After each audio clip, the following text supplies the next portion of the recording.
Hello, everybody. My name is Amy Peter, and I'm the Executive and Artistic Director at Portland Ovations, and it's great to have you all with us this afternoon. And hello, Riley. Hello. Hi.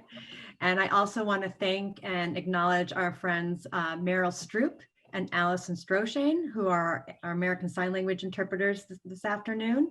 You also have captioning available to you, as Linda mentioned, so please take advantage of any resources that you need to. At this moment, as we go into our program, the first thing I'd really like to do is acknowledge the land that we are on. Portland Ovations acknowledges that the places we gather, dance, and sing is ancestral Wabanaki land. We wish to pay respect to the Abenaki, Maliseet, Micmac, Passamaquoddy, and Penobscot, their elders, past, present, and future. And while a land acknowledgement is always important, I feel like it's even more important here in Maine, where we have a very active and living Native culture. And we're also so much about the land. And I think about dance too, as being so much about the land and the connection to our earth. So thank you to our elders from the community.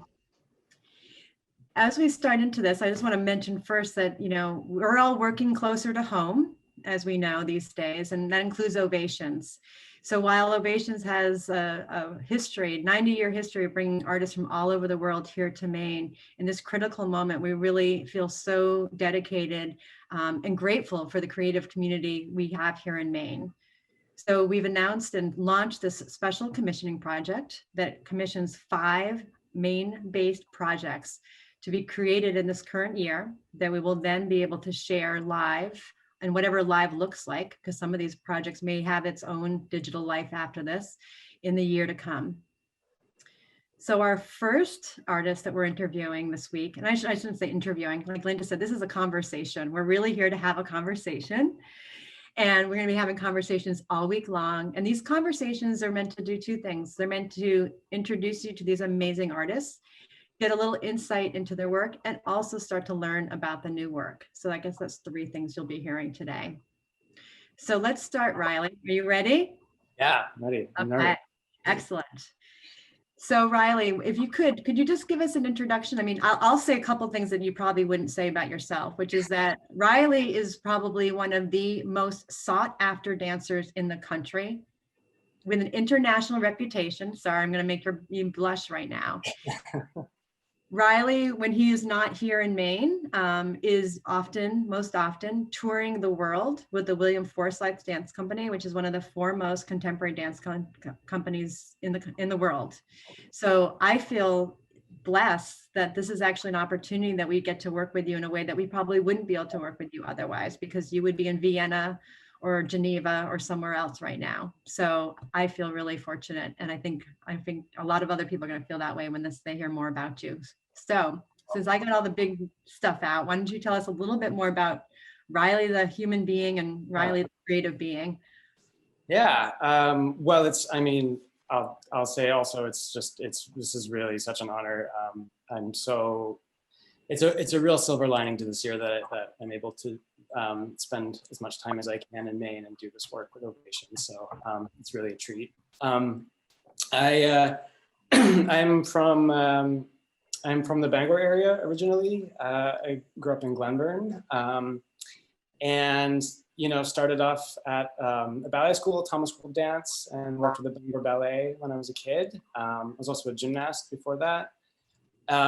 I studied ballet at the Ballet and Modern at the Walnut Hill School for the Arts in Natick, Massachusetts, and then went to college at the Juilliard School in New York, and then moved abroad right after that to join a couple of different contemporary dance companies. I've worked mostly, as you mentioned, mostly as a dancer with William Forsythe in the Forsythe Company, which was in Frankfurt, Germany. So I've worked with him for about a decade, 5 of which was while I was living there. And then I moved back to Portland about 5 years ago or so. And I've been freelancing, so still working with him, but then doing other projects and things as they come up, but based in Maine. So it's been great. So let's talk a little bit about you. You said as a dancer. Yeah. when you work with that company. But what we're here to talk about today is you as a dance maker and you as a choreographer. So can you tell us a little bit about how you approach your work? And not necessarily the end result, but just talk to us a little bit about what it means, even in the day of the life of Riley as a dance maker. Yeah. As I think is true for everybody in the world, you are shaped by the things that you do, both in your body and your mind. And so I've been a dancer for 25 years. And I have really understood over the years that that's informed so much about how I see the world and how I think and how I communicate and understand things. So I've worked a lot in improvisation. So when I'm creating movement, it's with thinking of movement itself as a thought process. So when I'm improvising, when I'm moving, or when I'm teaching an improvisation class, I'm giving them, or I'm thinking about something happening in my own body, but I'm also watching my mental process as I'm moving. And that's been really an endless source of interest and of curiosity, that when your body is moving, your mind is also moving. And then if, dance as a social art, it happens in coordination or around or near with others as the environment. And everybody has their own thought process. Everyone has their own internal world, that's been really the core of everything, I would say, as an artist. So I begin there as a dancer, but then as a maker, my process, it has a couple steps to it. So I hope I can, it's gotten increasingly complex as I've gotten older, but so I'll try to be clear about it. When I'm making something new, or when I'm in a creative context, I like to start with the external and then work in. So if I'm in a room, like all the residencies that I've had in the last couple of years, I was a resident artist at Bates Dance Festival and Space Gallery and Hewen Oaks and Ellis Beauregard Foundation. And in those places, when I'm in a room by myself, I think, okay, I'm going to make something. I spend a lot of time rearranging the room.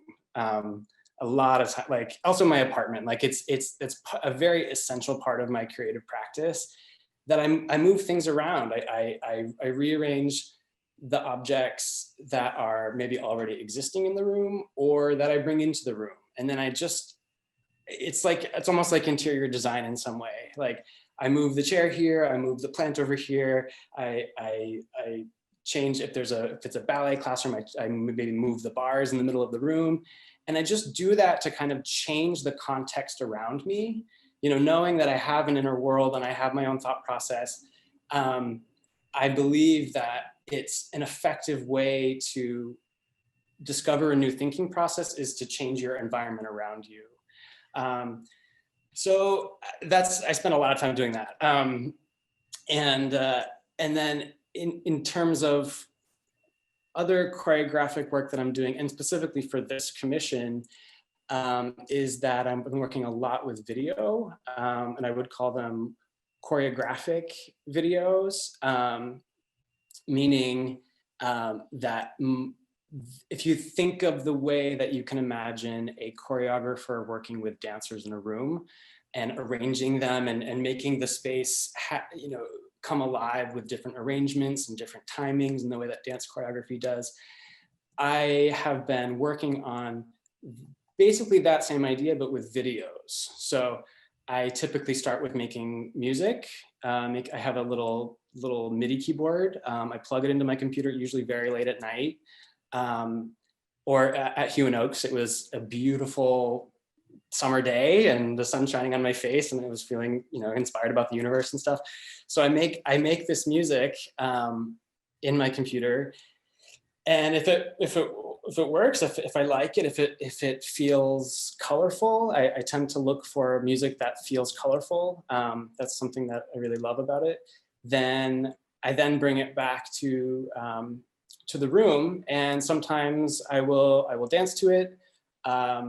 sometimes I'll put the music that I just made to, recordings of another video of a previous performance.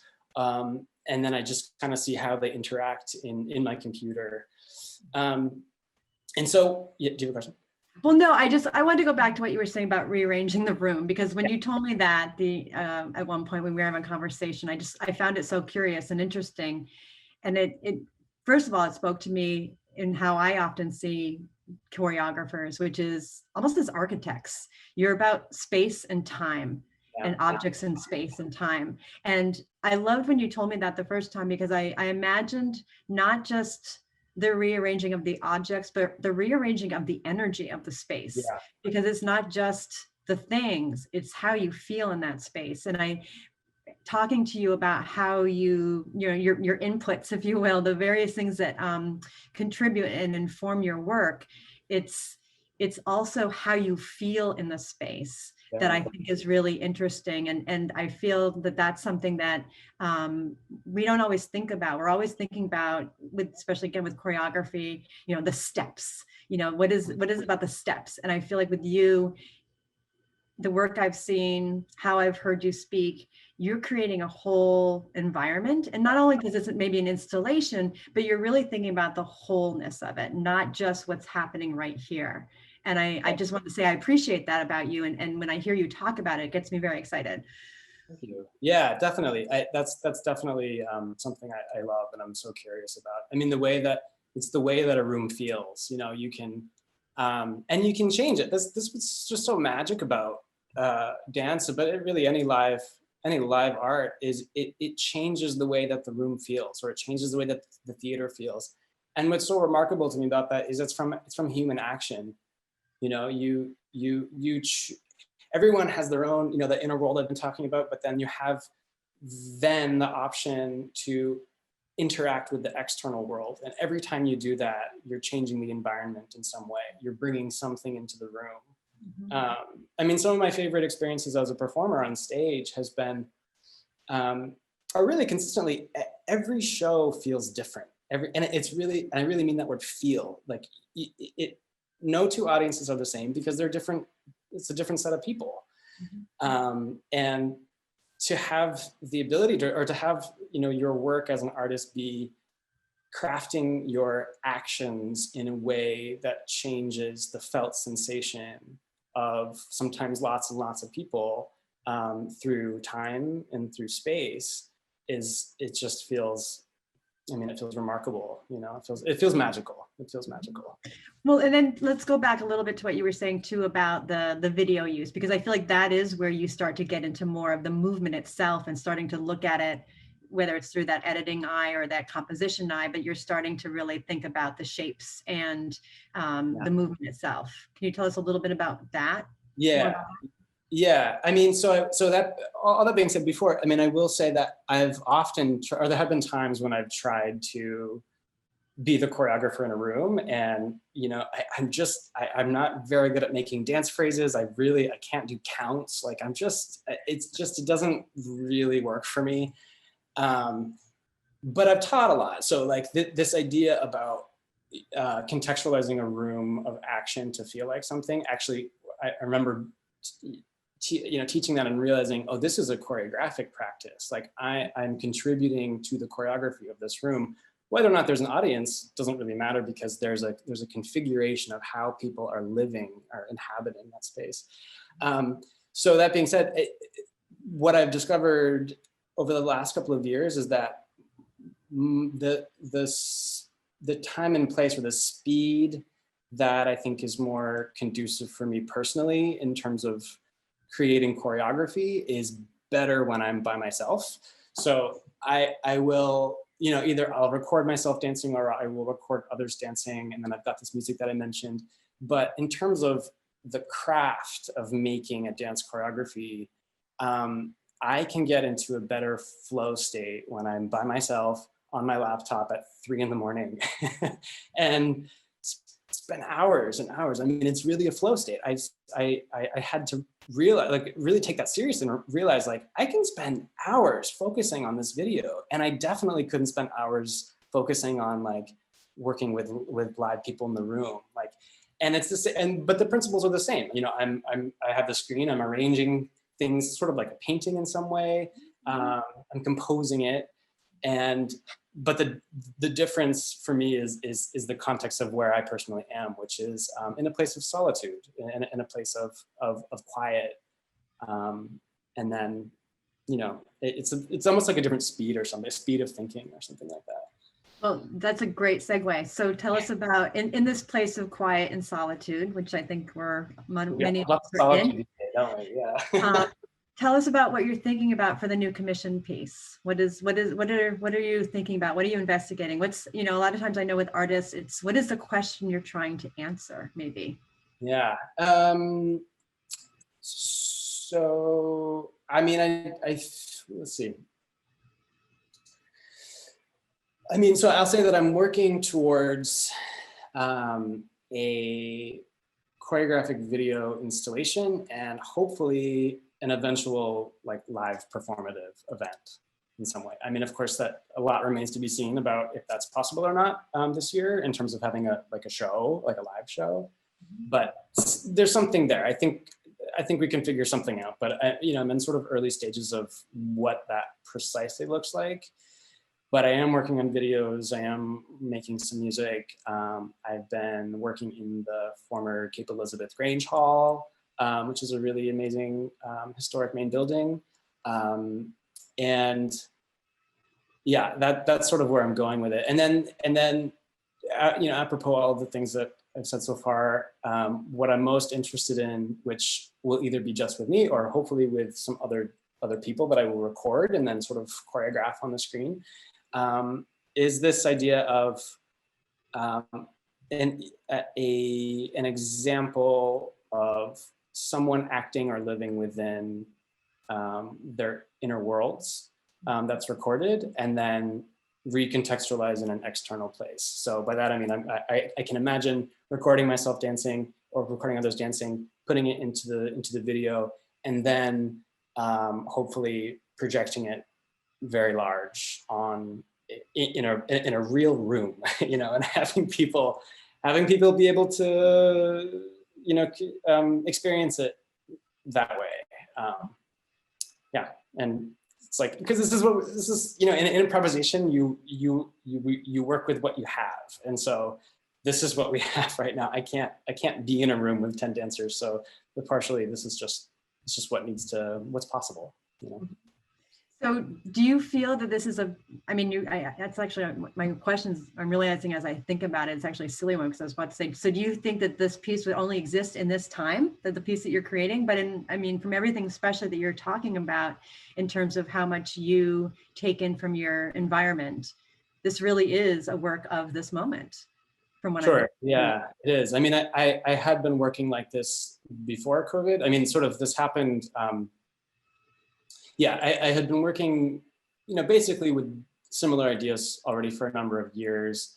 And then I was actually doing so last year at the Ellis Beauregard Foundation residency in Rockland, Maine, which is an amazing place. And then sort of COVID happened there. So I was actually in the middle of an arts residency in the former Rockland High School building by myself during sort of the initial COVID scare, which was terrifying. But also so vivid. And so then I was like sort of in the place to be making work about being alone, right. Being alone, like sort of anyway, but then like being really alone because of what was happening in the world and not having the option to even be physically near anybody else, as we've all experienced. So in a way it's sort of timely, yeah. And you know, of course I don't wish it to be this way, but that's again, that's where we are, and that's what we have to work with. So then what do you do? So what are you hoping that others will get from this experience of this work? What do you want to leave your audiences with?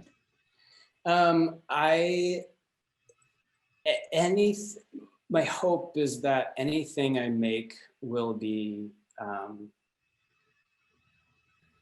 felt by the watcher or by the audience, and I mean, I want the audience to have a a physical sensation. I want them to be aware of the way that they feel, the way that they maybe notice their bodies in a way that they wouldn't have otherwise, which I don't think I'm unique in saying that. I think that's what happens in live arts. I think that's what happens when you go to a performance, and why dance is so captivating, because you're seeing these bodies do these things on stage that maybe you didn't imagine were possible, or maybe you did imagine were very possible, but you just sort of needed to relate to what's happening.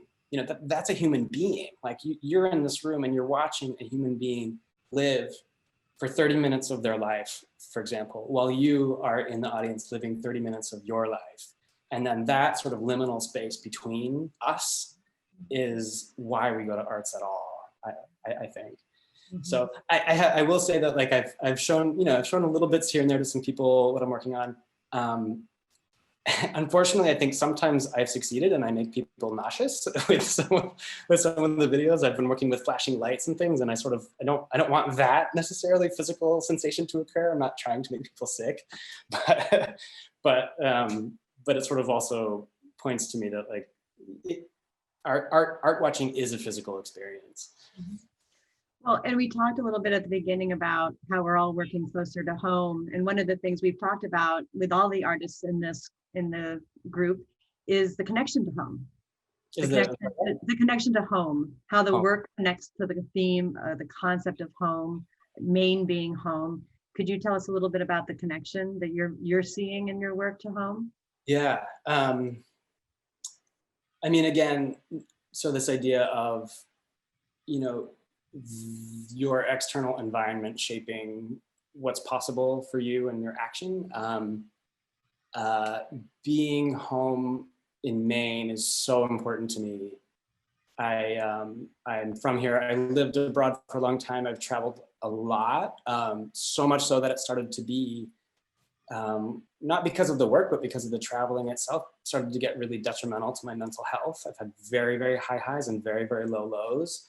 And being in Maine and creating work here, in my own apartment, near-ish to my family, after having traveled so much, it feels like a real contrast of contextualizing the world, I guess. And so I don't want to live anywhere else. I mean, I couldn't imagine living anywhere else at this point at all, because it's just, I feel physically different in Maine than I do anywhere else in the world. When I come home, there's a piece of me that relaxes in a way, because I'm from here. I was born here. My family's from here. That's something that I really love. So that being said, I think, again, like, each of us has our own home in our own bodies, and I think with dance practice,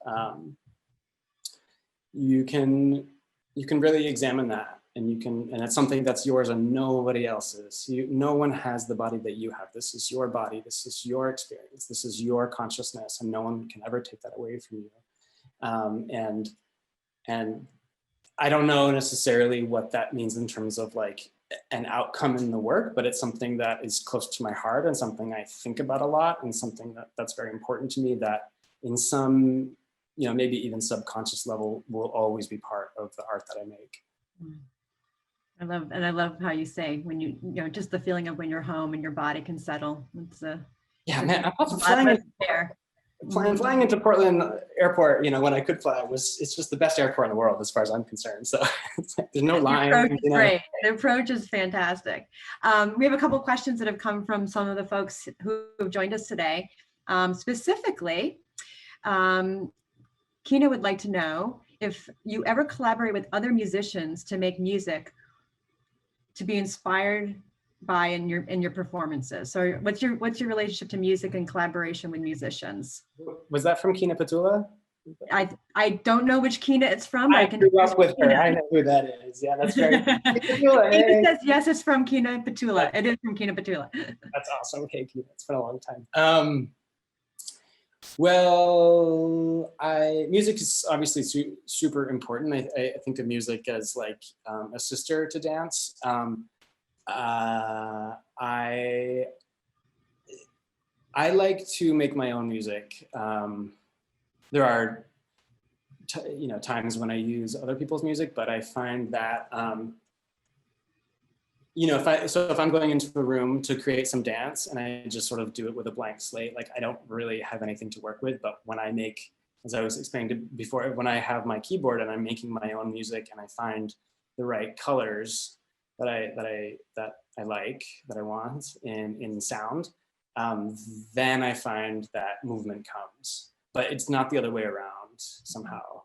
But that being said, there's I do collaborate with musicians. I mean, Palaver Strings is, I'm going to do a little video with Palaver soon, and musicians are wonderful. The way that a musician thinks is so wonderful, and there's so much to learn from that interaction. Any other collaborators here in Maine, or any ways that you're working community here in Maine in terms of the new piece? I don't know. I've been having some conversations about that. I don't really, I guess I can't really say yet because I've been having conversations, but it's just such a weird time to be working with people. You know what I mean? Like with rehearsals, and it's just, but I have been having some conversations. I do hope with this work that I am able to work with other people. It's really nice to not be the only body in my own work. It's just, I've made a couple of videos with some friends in the last year, and it's really, it adds a lot. It takes me out of myself a little bit in a way that I think is really important. So I hope so, but it's more a matter of being safe and being realistic with, the obvious challenges we're all facing right now. Right. Is there anything we haven't asked you today that you're thinking about that you really want to share with folks at this point in the process? Knowing that, it's, especially with you, it's such an iterative process and there's no right and wrong at this point and there's no absolutes, but is there anything else you're thinking about? Yeah, iterative is definitely the word. I very often don't have I never really know when a work is done. It's all just like, this is what it is today, this is what it is tomorrow. So I'm not sure. All right.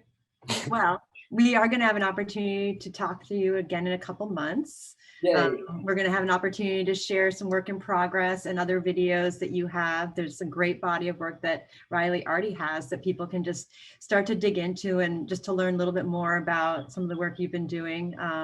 I got to see some of the video from the Rockland Ellis Beauregard, and I found it completely captivating what you were doing there. So I love for other people to experience that they haven't experienced you because they haven't been able to be in the audience in Geneva. And I just keep saying that because I just find it fascinating that you have this whole other life. I'm going to just pause for 1 minute because it looks like we do have one question that's just popped up that I want to make sure if there's anything else. I will say I have some stuff on my website. My Instagram is actually more updated. I tend to be putting more sketches and things up. So if you're curious about what I'm doing, check out my Instagram. And as gross as that is to say, but it is. And I'm always happy to hear feedback on how it makes you feel or what you think about. If anybody has thoughts. Right. So. And we'll also be building out our website for folks so that anybody can come at any point to learn about any of the artists and any of the video and other materials that you provide so that people really can start to get to know you guys. I think one of the things that I will say as a staff member of Ovations, this is exciting for us because so often the artists we work with come and go and very fleeting, and being able to spend time with you over the next year to 2 years means a lot for us as well as for Ovations. So thank you for trusting us to be shepherds of your work in this time. And thank you for your creativity. I think, we all know how much we miss the access to live performance and how much we miss the access to each other. And I think that these works that you guys are going to be creating is going to give us a chance to reconnect with each other and with ourselves and in a really important way. So thank you. Thank you. Wonderful. All right. Is there anything else that I just want to double check in this very dynamic world that we live in? As I'm looking at the chat to make sure there's no other questions that just have to get asked right now. I think we're good, Amy, but you have a good funny one there from Sarah, if you want to end Yes, with that. yes. Well, it's funny because I'm glad Sarah Julie has written and asked a question that I asked the other day of Riley when I said, wait a minute, how are we going to do this with your hair and my hair? Riley, what role will your hair be playing in the new work? Well, it's gonna have its own show. So we'll see. This is the longest I've ever had it. It's been a year, so I don't know. What do you think? Comment down below. I think it's great. I think it's great. I think it's great. All right, so I'm just going to invite everybody to join us again tomorrow when we have another conversation with one of our artists for the week. This has been a fantastic opening, so thank you, Riley, for being the first one to dip into the pool of conversation for the week. And everybody tune in every day at noon this week. We will see Dee Clark, Samuel James, our partners at the Abbey Museum, and Karem Durdog all week long. So thank you. And thank you to Meryl and Allison for your wonderful interpretation today. We're so grateful you can join us. Tomorrow at noon, Dee Clark. Thank you. Thanks.